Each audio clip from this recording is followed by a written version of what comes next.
ஏகாதச விநாயகர். பொதுவாக ஒரு திருக்கோவிலிலே ஒரு விநாயகர் இருப்பார், இல்லை ரெட்டை பிள்ளையார் இருப்பார்கள்.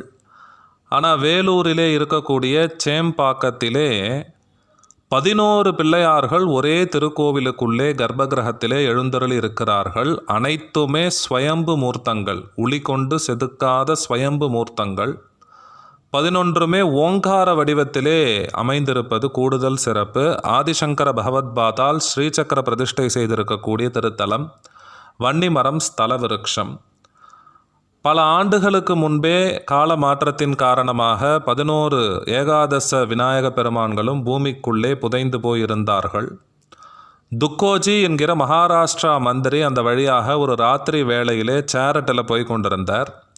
திடீரென அச்சு முறிந்து வண்டி நின்று விட்டது. இறங்கி பார்த்தால் பூமியிலே இரத்தக்கரை இருந்தது. ஆனால் ஆள் யாரையுமே காணோம். என்னன்னு புரியாமல் அவர் மனசு கலங்கி ராத்திரி பூராவும் அங்கேயே இருந்தார். ஏன்னா விடிஞ்சு தான் சேரட்டுக்கு தச்சு பார்த்து அதை சரி செய்து பயணத்தை தொடர முடியும் அப்படிங்கிறதுனால இரவு அங்கேயே தங்கினார். கனவிலே விநாயக பெருமான் தோன்றி காட்சி கொடுத்தார். அந்த இடத்திலே என்னுடைய ஏகாதச மூர்த்திகள் புதைந்து போய் இருக்கிறார்கள். அதன் மேல் உன் வண்டி சக்கரம் இடித்ததில்தான் ரத்தம் வந்துவிட்டது. அதை பற்றி நீ வருத்தப்படாதே. மூடி கிடந்தது போதும். இனி பக்தர்களுக்கு திருவருள் புரிவதற்காக நான் வெளியே வருவதற்காகவே இத்திருவிளையாடல் புரிந்திருக்கிறேன்.